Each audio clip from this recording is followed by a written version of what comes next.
This is Dave Mercer with KPNW Emergency Broadcast. It's 5:17 a.m. Pacific Time. I shouldn't be on air right now. My shift ended 3 hours ago, but nobody's come to relieve me. The phones won't stop ringing, and I'm the only one left in the station. Everyone else has either evacuated or gone to check on their families. I've been broadcasting for 17 years, but nothing in my career has prepared me for this. For those just tuning in, a magnitude 9.2 earthquake struck off the coast of the Cascadia subduction zone approximately 40 minutes ago. I repeat, a 9.2 magnitude earthquake has occurred about 95 miles west of the Oregon coastline. The building shook so violently I thought the ceiling would come down on me. The lights flickered, equipment crashed to the floor, but somehow we're still on air. I don't know how much longer that will last. The Pacific Tsunami Warning Center has issued an immediate evacuation order for the entire west coast of North America. This is not a drill. I need you to understand the gravity of what's happening. When I say evacuation, I mean everyone within 10 miles of the coast needs to move to higher ground immediately.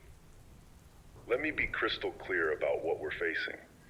The Cascadia subduction zone is a 600-mile-long fault that runs from Northern California to Vancouver Island. It's where the Juan de Fuca tectonic plate is being forced beneath the North American plate. For over 300 years, it's been building pressure millimeter by millimeter, day by day. The last time it fully ruptured was January 26, 1700. That quake created a tsunami that traveled across the entire Pacific Ocean and struck Japan without warning. They called it the orphan tsunami because they felt no earthquake, just destructive waves appearing out of nowhere. I'm looking at the seismograph readings on my screen right now, and they're unlike anything I've ever seen. The needle didn't just jump, it went off the chart completely. The earthquake didn't just strike in one place. According to the scientists I've managed to reach by phone, the entire fault line ruptured all at once, unzipping from south to north in under 5 minutes. Each segment released centuries of pent-up energy in a cascading failure. I've just received an update from NOAA's Deep Ocean Tsunami Detection buoys. God help us. The initial wave height in the open ocean is measuring at over 20 meters. That's over 65 feet. And that's before it builds height approaching the shore. When tsunamis reach shallower water, they slow down but grow taller. A 65-foot wave in the deep ocean could become 100 feet or more when it hits the coast. If you're listening right now anywhere on the coast from Northern California to British Columbia, you need to get to high ground immediately. Don't pack. Don't wait for family members to get home. Don't try to move your valuables to the second floor. Just go. The first waves will reach the closest shorelines in less than 20 minutes. I can't take calls right now. I have to keep this line open for emergency updates, but I can tell you what I'm seeing on my screens. The coastal tide gauges near Astoria have gone offline. That means the wave has likely already made landfall in northern Oregon. The ones in Seaside just went dark too. My sister lives in Seaside. She's not answering her phone. I've called her 14 times in the last 10 minutes. The last time we spoke was right after the earthquake. She said it felt like the house was being torn apart. The power went out, but she still had cell service. I told her to get to high ground immediately, to take the evacuation route to Seaside High School on the hill. She said she would, but now she's not answering, and I don't know if she made it. I'm trying to stay professional, to be the voice of calm in the chaos, but my hands are shaking as I shuffle through these reports. The tsunami warning sirens went off all along the coast, but I'm getting word that in some areas, the earthquake damaged the alert systems. In other places, people are ignoring the warnings. They're standing on beaches watching the water recede, not realizing that's the most dangerous sign of all. When a tsunami approaches, the water often pulls back dramatically from the shore first, exposing seafloor that's never been seen before. It's eerily beautiful, they say. People walk out onto the suddenly exposed seabed, curious, taking photos. They don't understand that the water isn't just pulling back. It's gathering itself, building into a wall that will return with unimaginable force. I've seen footage from the 2004 Indian Ocean tsunami, the 2011 Japan tsunami, people standing, pointing at the horizon, not comprehending what's coming until it's too late. Then the realization, the panic, the desperate running. But you can't outrun a tsunami. It moves too fast, hits too hard. For those inland who are wondering what to do, stay where you are. Do not, I repeat, do not attempt to go to the coast to check on property or loved ones. The roads need to remain clear for evacuations and emergency services. If you live in a low-lying area near a river that connects to the ocean, be aware that tsunamis can travel miles upstream. The Columbia River, the Willamette, all the coastal rivers, they can channel the tsunami energy inland, far beyond what you might expect. I'm getting reports of ground subsidence in coastal areas. This is another terrifying aspect of subduction zone earthquakes that most people don't know about. When the plates shift, large sections of the coastline can suddenly drop several feet in elevation. Areas that were safely above sea level minutes ago are now below it, even before the tsunami arrives. Towns built on filled wetlands, river deltas, or loose sediment are particularly vulnerable. The ground literally liquefies during the shaking, swallowing buildings whole. The lights in the station are flickering again. Our backup generator should kick in if we lose main power, but I don't know how long that will last. If you lose my signal, try to find another emergency broadcast. Keep your radio with you as you evacuate. I'm receiving a message from emergency services that the water level at the mouth of the Columbia River dropped more than 25 feet in 2 minutes. That's the drawback I mentioned earlier. The tsunami is pulling the water away before it sends it rushing back. They're estimating the first wave will hit Astoria and surrounding areas any moment now. My producer has just handed me a note. They've lost contact with our sister station in Coos Bay. Their last transmission reported seeing a wall of water on the horizon. I can't stop thinking about my sister, about all the people in these coastal communities who might not have gotten to high ground in time, about the fact that we've known this was coming for decades. Scientists have been warning us about the Cascadia subduction zone for years. They've run the models, created the inundation maps, designed the evacuation routes. But funding for tsunami preparedness has been cut repeatedly. Evacuation drills were seen as bad for tourism. Development continued in known inundation zones because the land was cheap, the views spectacular. Now we're facing the consequences of those decisions. I'm watching the disaster unfold on the monitors in front of me, each tide gauge going dark as the wave approaches, each coastal camera feed cutting out one by one. For those who have made it to high ground, listen carefully. The first wave is not the only wave.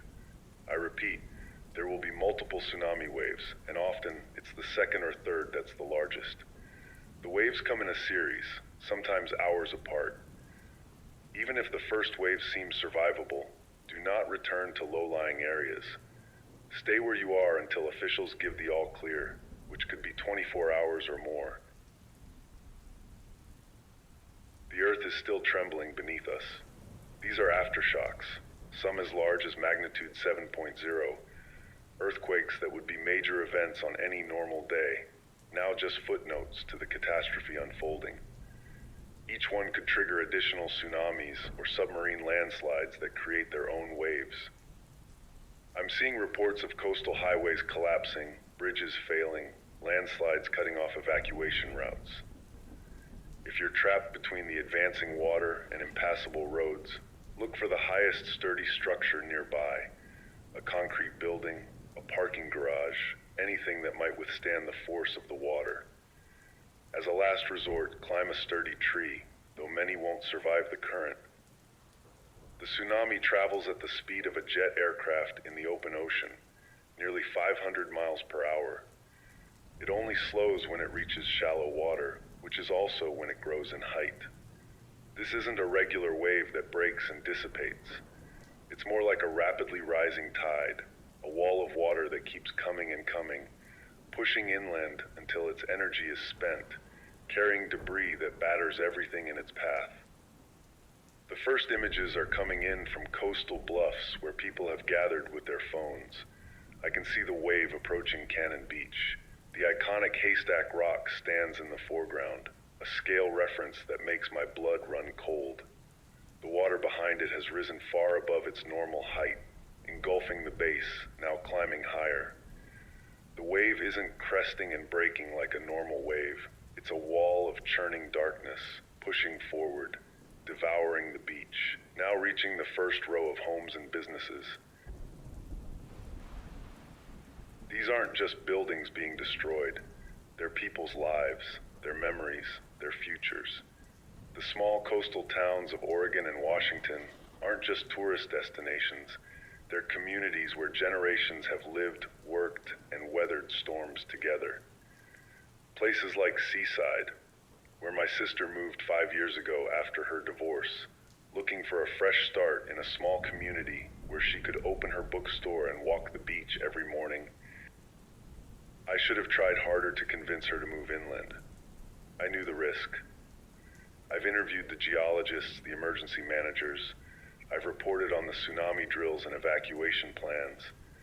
But it always seemed like a distant threat, something that might happen in 50 years, or 100, or 500. Not today, not now. Not while I'm sitting helplessly in this broadcast booth, miles from the coast, unable to do anything but speak into this microphone. The station manager just came in. She looks shell-shocked. Her family lives in Pacific City. She hasn't been able to reach them either. We exchange a glance that says everything words cannot. She nods at me to continue broadcasting. There's nothing else we can do right now except try to save those who might still be in danger, who might still have time to get to safety.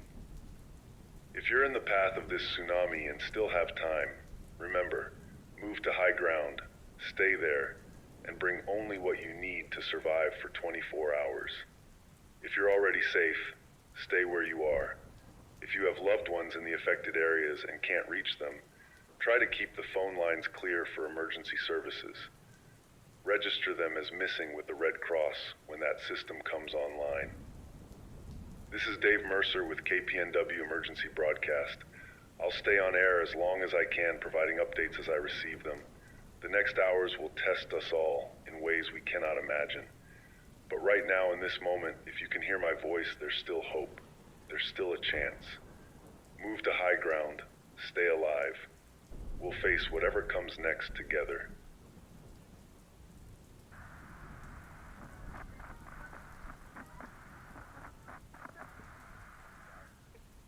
This is Dave Mercer with KPNW Emergency Broadcast. It's 6:42 a.m. Pacific Time. We're operating on backup power now. The main grid went down about 20 minutes ago. The sunrise is beginning to illuminate a landscape transformed by catastrophe. The first waves hit the Oregon and Washington coasts approximately an hour ago. What I'm about to share is difficult to process, even as I'm reading the reports. Initial estimates suggest the tsunami reached heights of 80 to 100 feet in some coastal areas. Newport, Lincoln City, Seaside, Cannon Beach, communities that existed yesterday are largely gone today. I've just received footage from a traffic helicopter that was airborne when the wave hit near Tillamook. The pilot describes a wall of black water moving faster than a car on a highway, engulfing everything in its path. The water didn't just flood in, it obliterated structures completely. Buildings that stood for decades, just gone in seconds. The chopper pilot's voice shook as he described watching entire neighborhoods disappear beneath the surging water. We're getting messages from survivors who made it to high ground. Sarah from Manzanita writes, "We barely made it up Neocani Mountain when we looked back and saw the water coming. It wasn't like in the movies, a giant breaking wave. It was more like the entire ocean just rose up, a wall of water that never stopped coming. Our town disappeared in seconds. All we could hear were the sounds of splintering wood and the roar of the water. Then screams. Then silence. A Coast Guard officer reports from his vessel offshore of Depot Bay. The geography of the bay concentrated the wave energy. The water rose up like a funnel, taller than anything I've ever seen in 20 years at sea. When it hit, it overtopped the entire headland. The observation center, the restaurants on the bluff, all of it's gone. Just wiped clean off the rock. This is critical information for those who've reached high ground. The first wave is not the only wave. I repeat, there will be multiple tsunami waves, and often it's the second or third that's the largest. If you've reached high ground, stay there. The tsunami warning remains in effect for at least the next 12 hours. I'm getting reports of survivors stranded on tsunami islands, hills or high structures that were tall enough to remain above water, but are now cut off as the tsunami flooded everything around them. In Lincoln City, nearly 100 people are trapped on the roof of the casino. Rescue helicopters are being mobilized, but there are so many locations, so many people in need. Dr. Elena Martinez from the Pacific Northwest Seismic Network just sent an analysis. Today's earthquake wasn't just a single event, but a cascading rupture along almost the entire 600-mile fault line. The seafloor in some places was displaced vertically by as much as 60 feet, displacing an unimaginable volume of water. She explains that the waves we're seeing are the ocean attempting to equilibrate, to find its level again after such a massive displacement. The tsunami didn't just hit as a single wave, but as a series of surges. The first drew back the water, exposing the seafloor. Then came the initial wave. After that, the water retreated again before the second, often larger wave struck. Each surge pushed further inland than the last, carrying the debris from earlier waves, turned into battering rams of splintered wood, concrete, vehicles, and everything else that once made up these coastal towns. For those asking about specific locations, we've lost contact with most coastal communities. Cell towers are down, internet is down.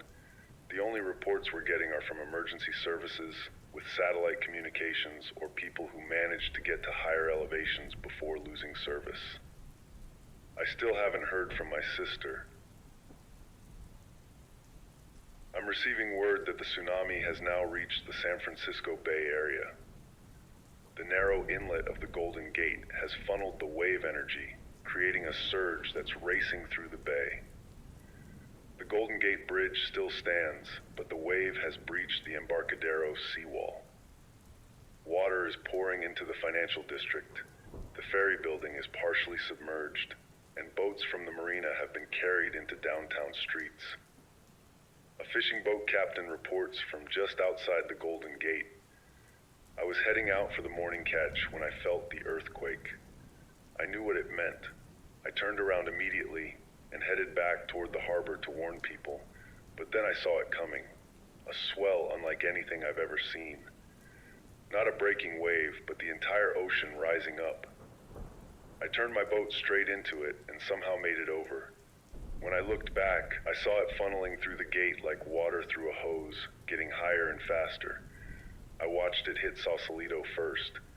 The houses on the hillside are still there, but everything along the water just gone. For our listeners in British Columbia, the waves are headed your way. Vancouver Island will bear the brunt of the impact, but the geography of the Juan de Fuca Strait means the tsunami will funnel toward Victoria and Vancouver with increased intensity. Canadian authorities have ordered evacuation of all low-lying coastal areas. The National Weather Service has just issued an update. Tsunami warning buoys in Hawaii have been triggered. Estimated arrival time for the first waves, approximately 4 hours from now. That's around 10:30 a.m. Pacific time. Hawaiian authorities are implementing emergency evacuation procedures for all coastal areas. The earthquake has triggered countless landslides throughout the coastal mountain ranges. Highway 101 is cut in dozens of places. In areas where the tsunami didn't reach, landslides have isolated communities. The Coast Range between the Willamette Valley and the coast has effectively become impassable. We're getting the first reports from places where the water has temporarily receded. John, a firefighter in Waldport, describes the scene. I'm standing on what used to be Highway 101. I don't recognize anything. There are no buildings, no landmarks, just mud, debris, and water. I can see foundations where homes used to be, but nothing's standing. It looks like someone scraped the entire town off the map. And the smell, salt water mixed with broken gas lines, sewage, chemicals. We're trying to locate survivors, but it's like searching for needles in a wasteland. The damage isn't limited to just the immediate coastline. The tsunami pushed miles up river valleys. Towns like Toledo on the Yaquina River, Raymond on the Willapa, communities that thought they were safe because they weren't on the open coast, they've been devastated too. The narrow river channels concentrated the tsunami energy, pushing it far inland.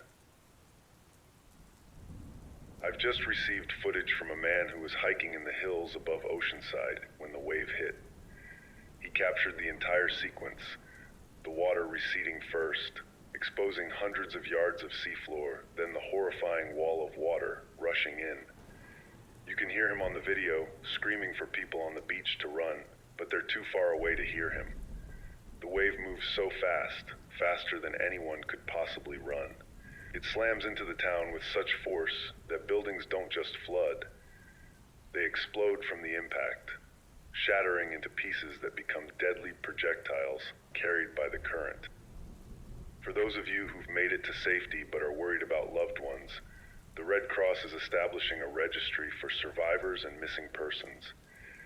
As communications are restored, they'll begin the process of reunification. But it's going to take time. The scale of this disaster is beyond anything emergency services have ever had to deal with. The U.S. Geological Survey warns that significant aftershocks will continue for days, possibly weeks. Some may be strong enough to trigger additional tsunami waves. If you feel strong shaking, move to even higher ground if possible. I'm getting a report from air rescue units that have begun operations along the coast. They describe seeing people stranded on rooftops, on isolated hills, in trees. Some are injured. Some are desperately signaling for help. There are so many that the helicopters can't reach them all immediately.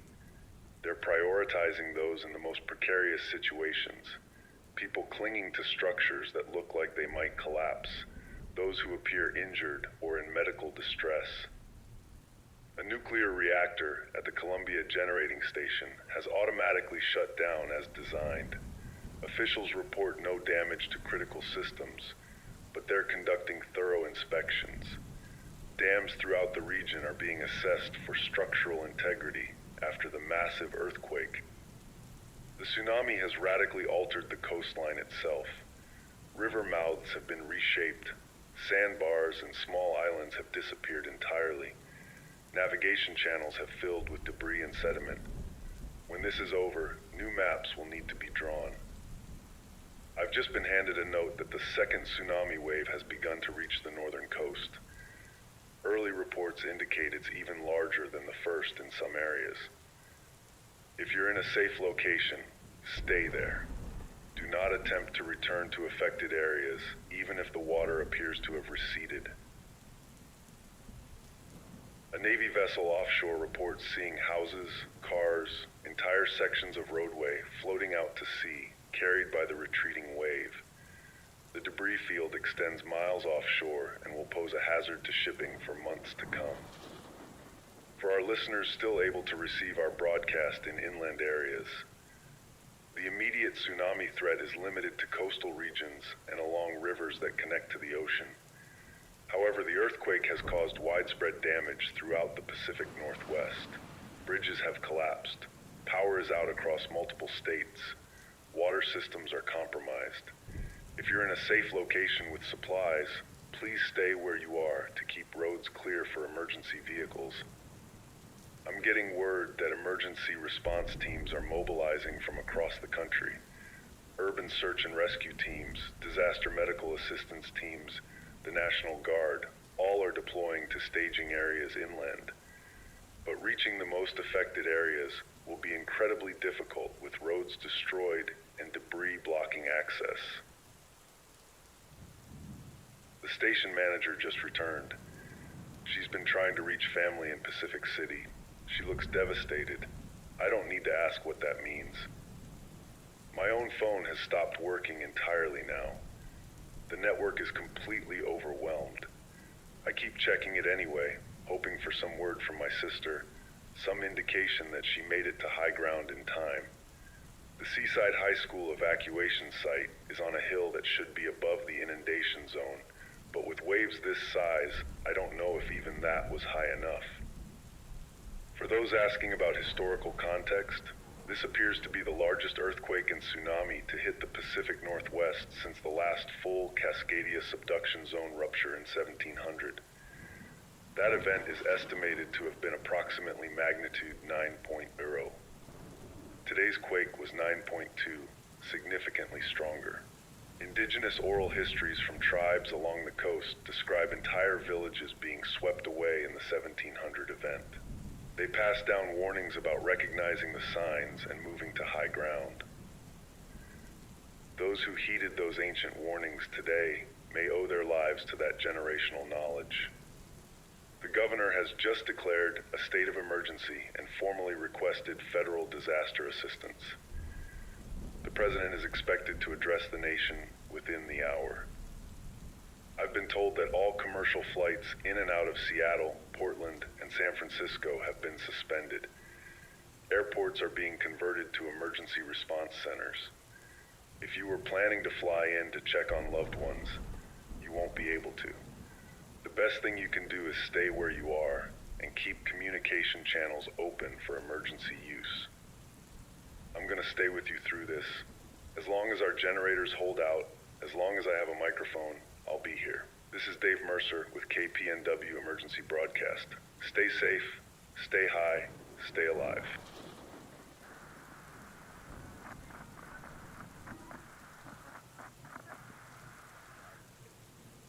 This is Dave Mercer, still broadcasting from KPNW. The time is 10:26 a.m. Pacific. Our generators are sputtering occasionally, so I apologize if we cut out. It's been over 5 hours since the earthquake. The tsunami warning remains active, though seismologists believe the most dangerous waves have now passed our immediate coastline.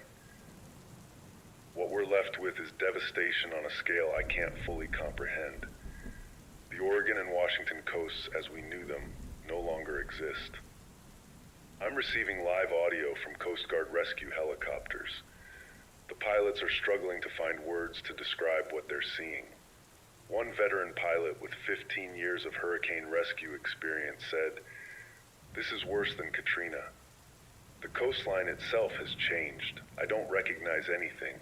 No reference points remain. They're describing a completely transformed landscape. Estuaries, bays, and river mouths have been dramatically reshaped. Entire sections of Highway 101 have vanished." We have our first official casualty estimates. I need to emphasize that these are extremely preliminary. The governor's office is estimating that thousands are either confirmed dead or missing along the Oregon and Washington coasts. The number will likely grow as more areas become accessible. James from Tillamook sends this. "We were camping in the hills above Pacific City when the earthquake hit.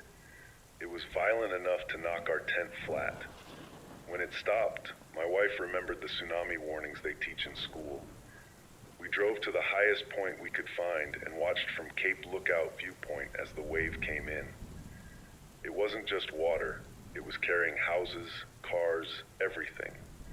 What haunts me is seeing the headlights of cars still trying to escape, driving on roads that disappeared seconds later. We tried flashing our lights, honking, anything to warn them. Then they were just gone." Another account from Carla in Port Angeles, Washington. "The earthquake knocked out our power immediately. My husband grabbed our emergency radio and heard the warning. We woke our kids, grabbed our go bags, and drove straight up to Hurricane Ridge in Olympic National Park. From there, we could see the strait as the tsunami rolled in.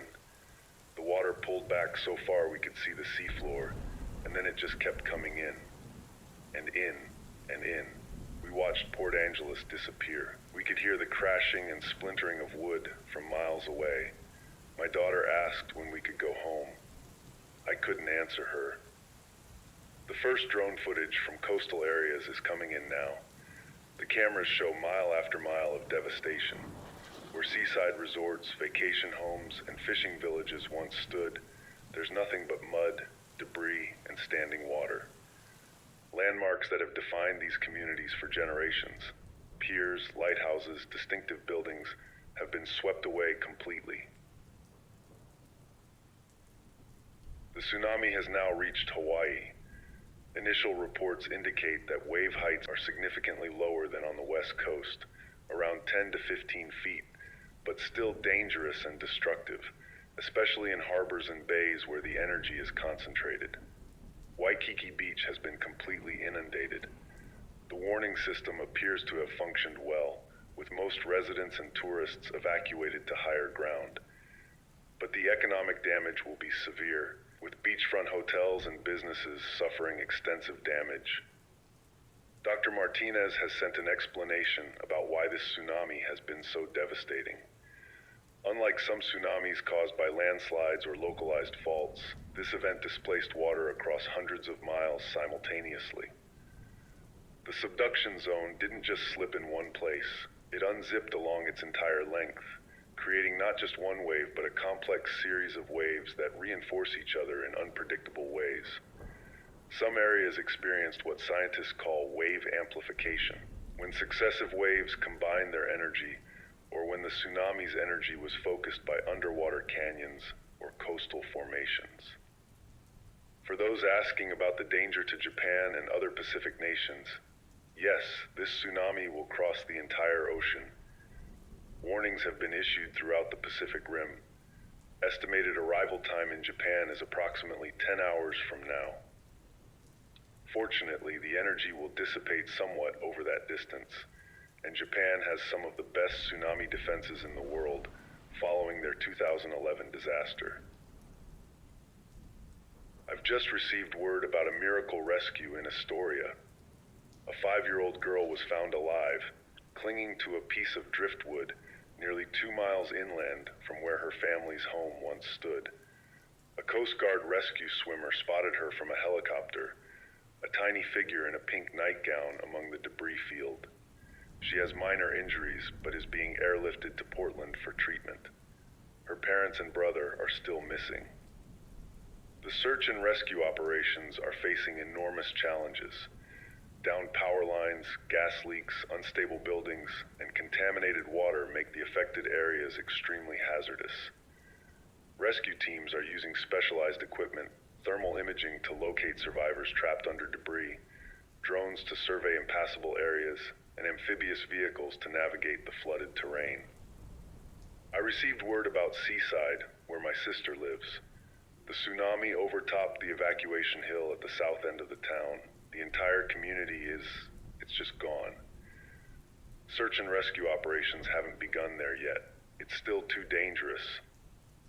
We're getting reports of survivors taking shelter in the upper floors of the few sturdy buildings that withstood the waves.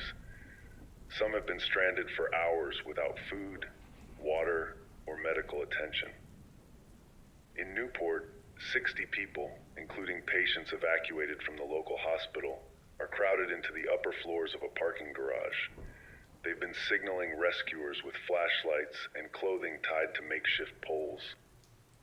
A Navy destroyer has arrived offshore of Coos Bay and is deploying small boats to rescue people stranded on isolated high points. They report finding survivors in trees, on rooftops, and clinging to debris. Some have been in the water for hours and are suffering from hypothermia despite the mild weather.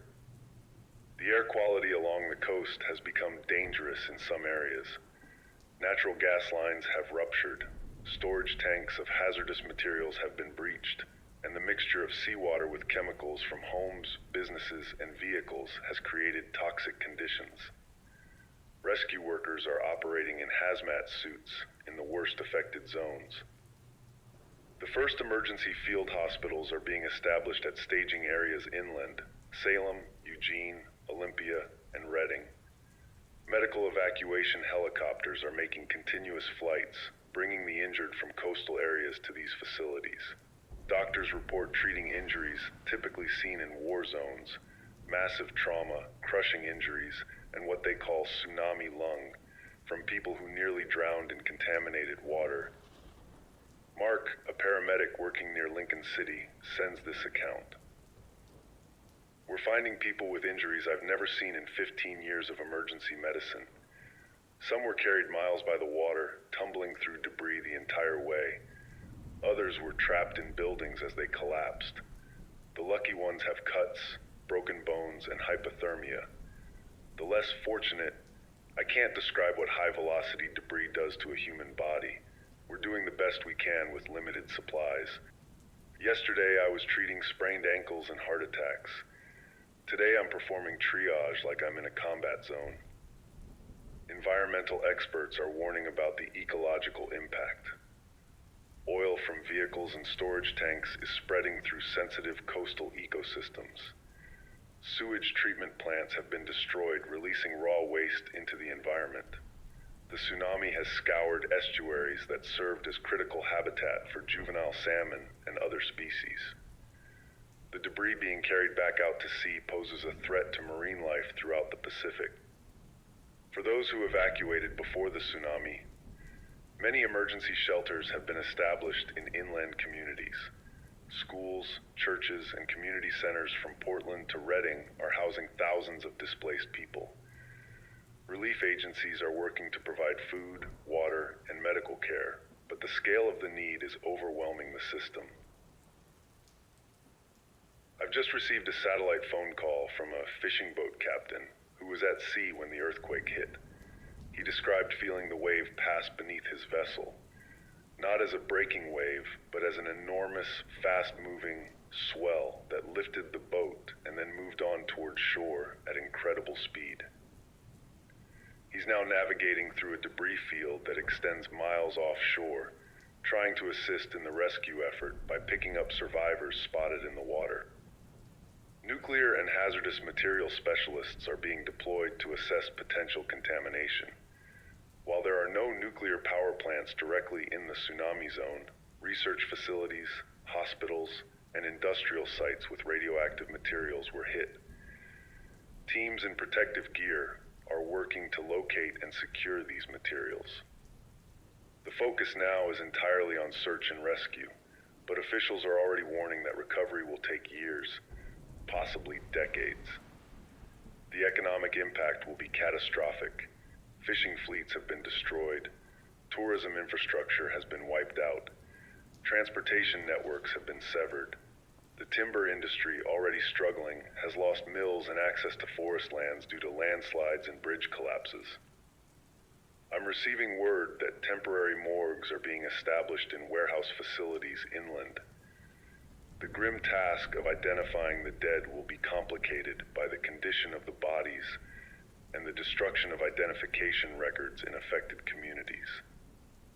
For those desperate for information about loved ones, the Red Cross has established a centralized database for reporting missing persons and registering survivors. The website is experiencing heavy traffic, but remains operational. If you can't access it, keep trying or call their emergency number. I've been broadcasting for over 6 hours straight now. My throat is raw, my eyes burn from lack of sleep, but I can't stop. Not when there are still people out there who might hear my voice, who might get the information they need to survive or to find their loved ones. I'm Dave Mercer with KPNW Emergency Broadcast. We'll continue to provide updates as long as we can. Stay with us. Stay strong. The worst of the tsunami may be over, but the struggle to save lives is just beginning.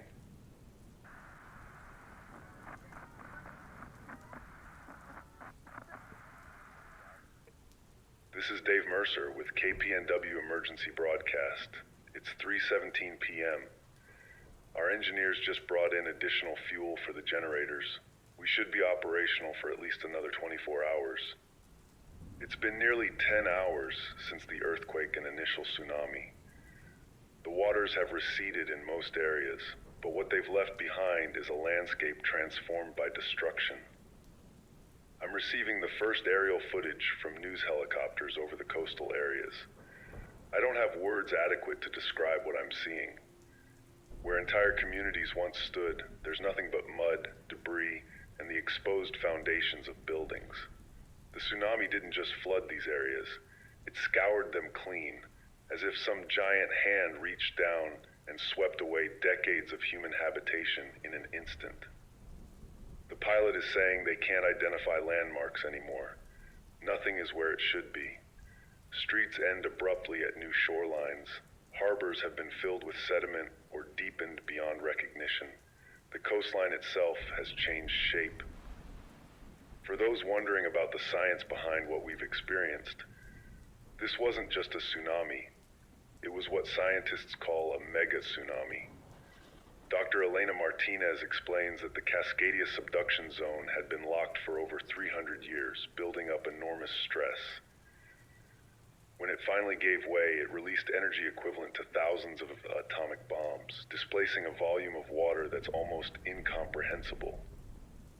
The president has declared a state of emergency for California, Oregon, Washington, Alaska, and Hawaii.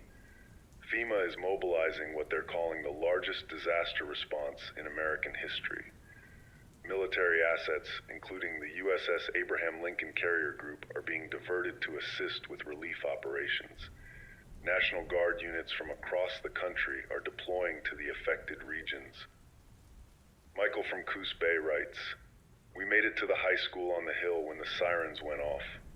There were none of us gathered there. When the first wave hit, it didn't reach us, but it took out everything below. Then the second wave came. It was so much bigger. It reached the first floor of the high school. People were screaming, climbing to the upper floors. We watched cars, houses, everything just washing away. A man next to me collapsed when he saw his restaurant disappear. Now we're stranded. The roads down are gone. Helicopters have been dropping supplies, but there are so many of us." Emma from Crescent City, California shares, "I lost my husband. He went back to get our dog when the warning came. I begged him not to, but he wouldn't leave Rusty behind. I watched from the hillside as our neighborhood disappeared under the water. They never came out. I keep scanning the faces in the evacuation center, hoping somehow he made it out another way. I know it's not rational, but I can't stop looking. These stories are breaking my heart, and they're being repeated thousands of times up and down the coast. The tsunami has reached Japan with wave heights of 3 to 6 feet, far less destructive than what we experienced, but still causing damage in coastal areas. The advanced warning system gave residents ample time to evacuate. Japanese authorities are already offering assistance to the United States, mobilizing specialized rescue teams with experience from their own 2011 tsunami. For those asking about why some areas were hit harder than others, tsunami waves interact with underwater topography in complex ways. Coastal bays and inlets can amplify wave heights dramatically. Places like Seaside and Crescent City act as funnels, concentrating the tsunami's energy. The shape of the continental shelf and offshore canyons can also focus the waves in unexpected ways. I've just received word that my station manager's family has been found safe. They were hiking in the coast range when the earthquake hit and managed to stay on high ground. It's the first bit of good news I've heard today. Still nothing about my sister. A Coast Guard commander just reported on their rescue operations. They've been working continuously since the first wave receded, plucking people from precarious positions. He described finding a family of 4 sitting on the roof peak of their home, the only part still above water. They'd been there for 8 hours, the parents holding their children to keep them from sliding off the steep surface. As the helicopter approached, a section of the roof collapsed. The rescue swimmer jumped immediately, without waiting for the proper deployment position. He managed to grab a 5-year-old girl just as she was sliding into the water. All 4 family members were safely extracted. The commander's voice broke as he described another scene. A nursing home in Florence, where staff had tried to evacuate residents but ran out of time. Rescuers found 3 staff members and an elderly resident on what remained of the 3rd floor, surrounded by floodwater. The staff had moved bedbound patients to the highest point and were manually ventilating one who required assistance breathing. They'd been taking turns squeezing the ventilation bag for over 6 hours when rescuers arrived. The human capacity for survival and self-sacrifice in the face of disaster is showing itself in countless ways along the devastated coastline. In Bandon, a retired military veteran used his fishing boat to rescue 23 people before the vessel was damaged beyond use. But these stories of survival are matched by tales of devastating loss. A family in Port Orford was separated when parents put their children on the roof of their car as the water rose, hoping to keep them safe. The vehicle was swept away as they tried to reach higher ground on foot. The children haven't been found. First responders are dealing with harsh realities. In some areas, they've had to make agonizing decisions about who to rescue first when faced with multiple people in danger. In Brookings, a rescue helicopter had to choose between 2 different rooftops with stranded survivors as night was falling, knowing they couldn't return for the second group until morning due to fuel constraints and safety protocols. The governor has announced that search and rescue operations will begin at first light tomorrow in areas deemed safe enough to enter. If you have loved ones who are missing, you can register their information with the Red Cross at the emergency number 1-800-001-0001.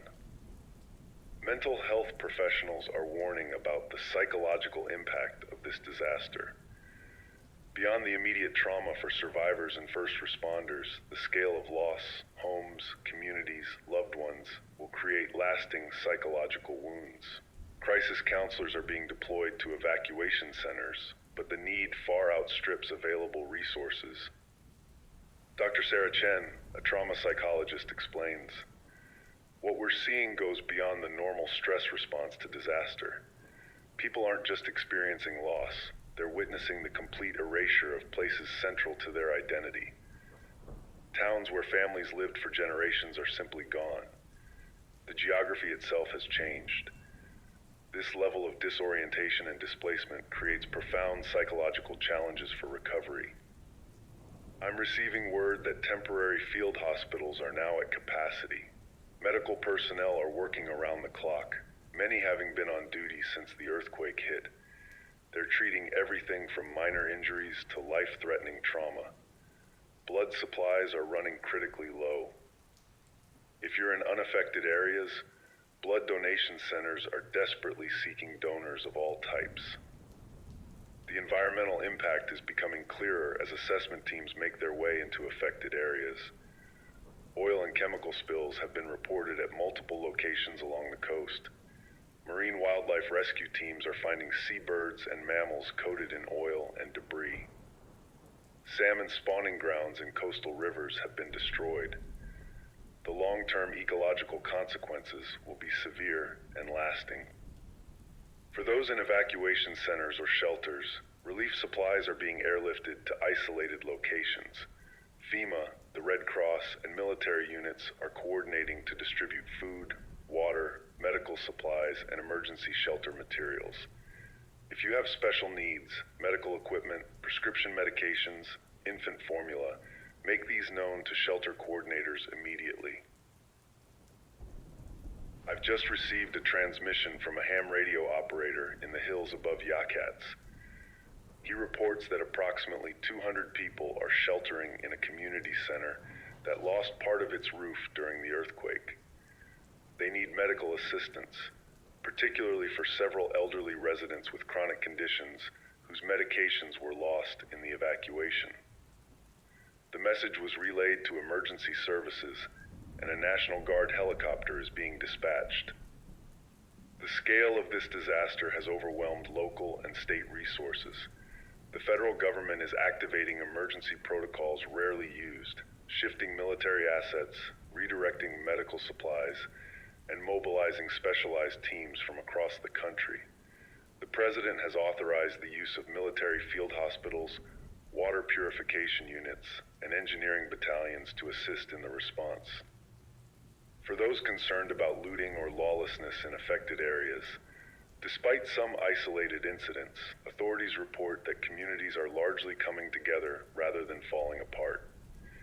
In areas where survivors have regrouped, they're organizing themselves, establishing leadership, pooling resources, and caring for the vulnerable among them. The stories of heroism and mutual aid far outnumber those of exploitation or criminal behavior. I've been on air for over 12 hours now. My colleagues have tried to get me to take a break, but how can I? Every minute I'm broadcasting might be reaching someone who needs this information. Someone who's waiting to hear about evacuation routes, rescue operations, or the status of their community. Someone who simply needs to know they're not alone in this catastrophe. The enormity of what's happened today is still sinking in. This isn't just a disaster, it's a redefinition of an entire region. Cities and towns that have existed for over a century have been erased. Landmarks that define the Pacific Northwest coastline are gone. Maps will need to be redrawn, and thousands of lives have been irrevocably altered or tragically ended. Yet amid this devastation, I keep hearing stories that remind me of our capacity for resilience. The high school teacher in Newport who gathered his students in the gymnasium on the third floor as the water rose, keeping them calm by leading them in songs. The elderly couple in Bandon who survived by climbing into the attic of their home with their cat, chopping through the roof with a garden hoe when the water kept rising.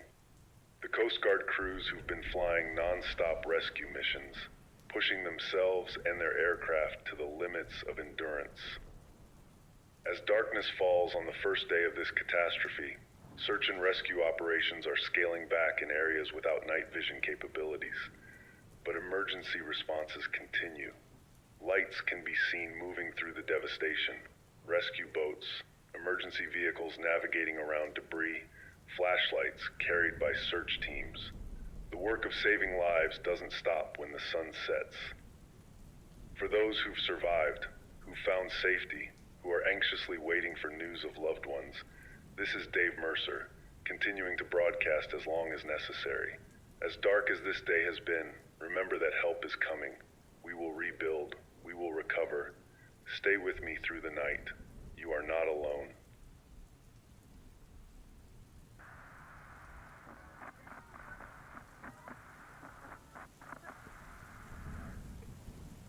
This is Dave Mercer with KPNW Emergency Broadcast. It's 7:45 a.m. the following day.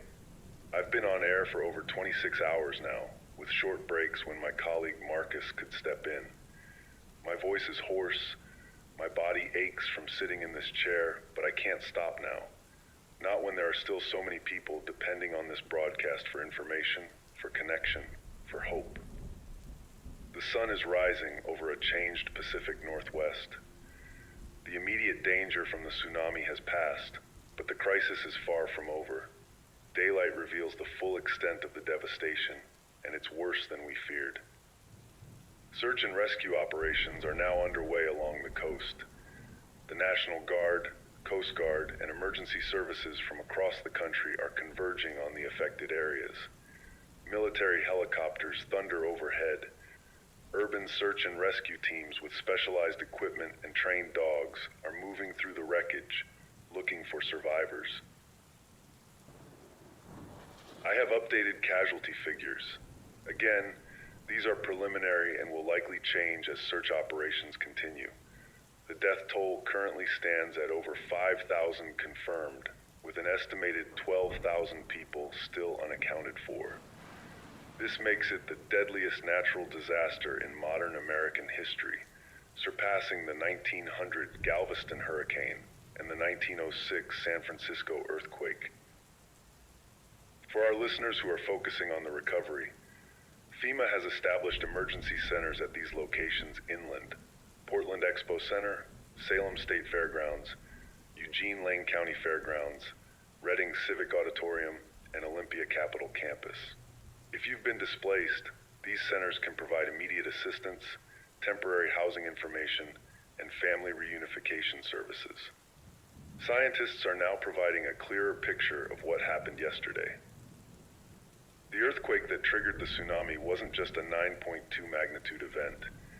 It was what seismologists call a full margin rupture of the Cascadia subduction zone. The fault slipped along its entire 600-mile length, from Northern California to Vancouver Island. The seafloor in some locations was thrust upward by as much as 50 feet, displacing billions of tons of water. Unlike earthquakes that might last seconds, this rupture continued for nearly 5 minutes, generating multiple tsunami waves of varying heights and intensities.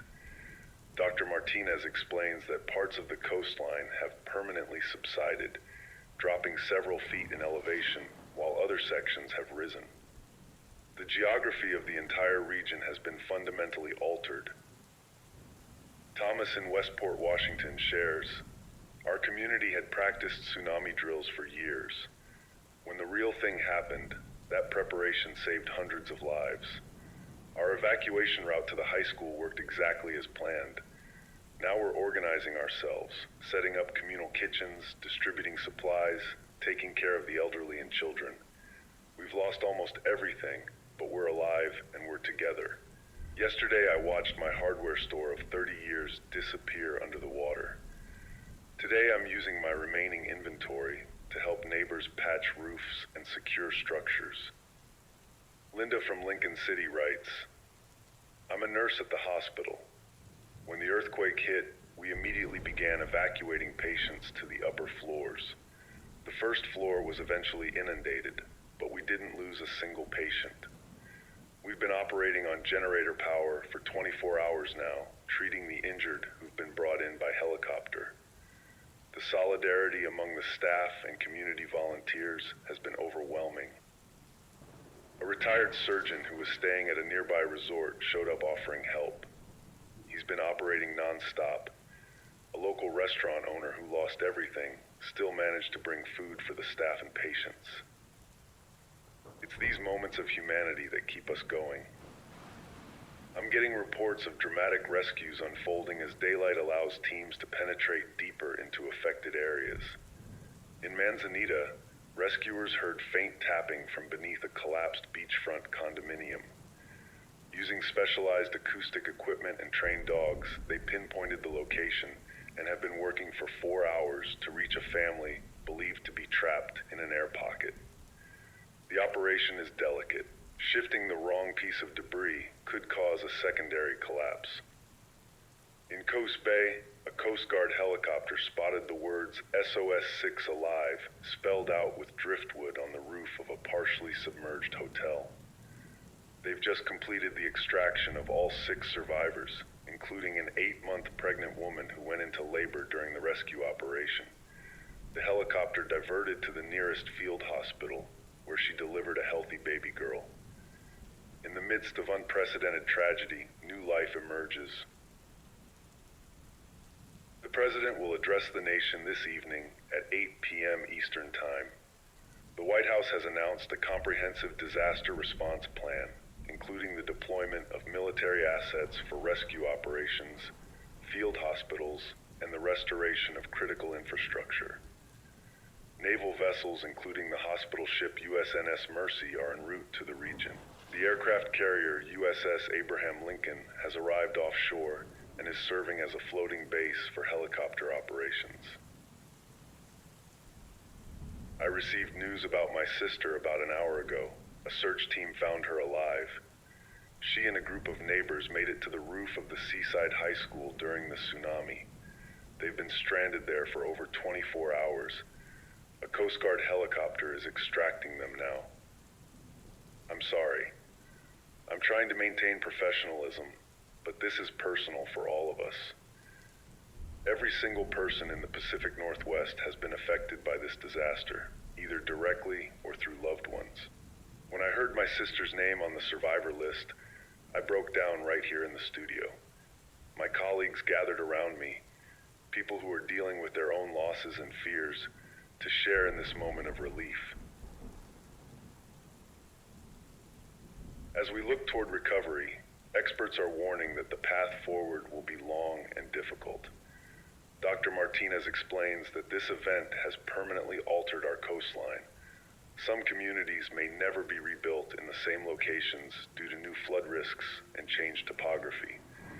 The tsunami's impact will influence development and planning for generations to come. Climate scientists are also warning that as sea levels continue to rise due to climate change, the impact of future tsunamis could be even more severe. This event should serve as a wake-up call for coastal communities worldwide. The infrastructure and building codes that might have been adequate in the past may be insufficient for the challenges ahead. The economic impact is beginning to come into focus. The fishing industry, a backbone of coastal economies, has been decimated. Harbors are filled with debris, boats have been destroyed, and processing facilities are gone. Tourism, another economic pillar, faces years of recovery. The timber industry has lost mills and access roads. Early estimates suggest the total economic damage could exceed $100 billion, making it one of the costliest natural disasters in world history. A ranger from Olympic National Park reports that the tsunami penetrated several miles up coastal rivers, altering landscapes that had remained unchanged for centuries. Ancient trees that had stood for hundreds of years were uprooted and carried away. Salmon spawning grounds were scoured clean of gravel and vegetation. The ecological impact will last for decades. Yet amid the devastation, there are signs of the remarkable resilience of both nature and humanity. In areas where the initial cleanup has begun, residents are already talking about how to rebuild, not just to restore what was lost, but to create communities better adapted to the realities of living on a geologically active coastline. I'm receiving word of extraordinary cooperation between communities that have traditionally been rivals or had little interaction. Fishing vessels from Alaska are heading south to assist with rescue operations. Lumber companies are donating materials for emergency shelter construction. Tech companies in Seattle and Portland are developing specialized mapping tools to help rescuers navigate the changed landscape. The human story of this disaster is still unfolding, one rescue, one reunion, one rebuilding project at a time. In Newport, a woman who lost her home and business has already set up a free daycare center in an evacuation shelter, allowing parents to begin the process of recovery while knowing their children are safe. In Astoria, a group of teenagers has organized a bicycle messenger service to deliver supplies and information to areas where vehicles can't reach. For those asking how to help, the Red Cross, Salvation Army, and regional disaster relief funds are accepting donations. However, please do not attempt to travel to the affected areas unless you're part of an official response team. The roads that remain are needed for emergency vehicles. As we move forward from this catastrophe, I want to acknowledge the thousands of first responders, medical professionals, and ordinary citizens who have stepped up in extraordinary ways. In the darkest moments, humanity's light shines brightest. I've just received word that regular programming will resume on KPNW tomorrow as other stations come back online and our team gets some much-needed rest. I'll continue to provide updates on the recovery efforts as they become available, but this will be my final broadcast of this emergency marathon. Before I sign off, I want to share something personal. When I called my sister after learning she was safe, the first thing she told me wasn't about her ordeal on the rooftop or the terror of watching her town disappear. Instead, she said, "I heard your voice, Dave." In the middle of it all, someone had a battery-powered radio, and I heard you broadcasting. It helped us know we weren't alone, that someone out there knew what was happening to us. That's why I've stayed at this microphone for 26 hours. That's why journalism matters in times of crisis. This is Dave Mercer signing off for now. We have lost much, but we have not lost everything. We will rebuild. We will recover. Together.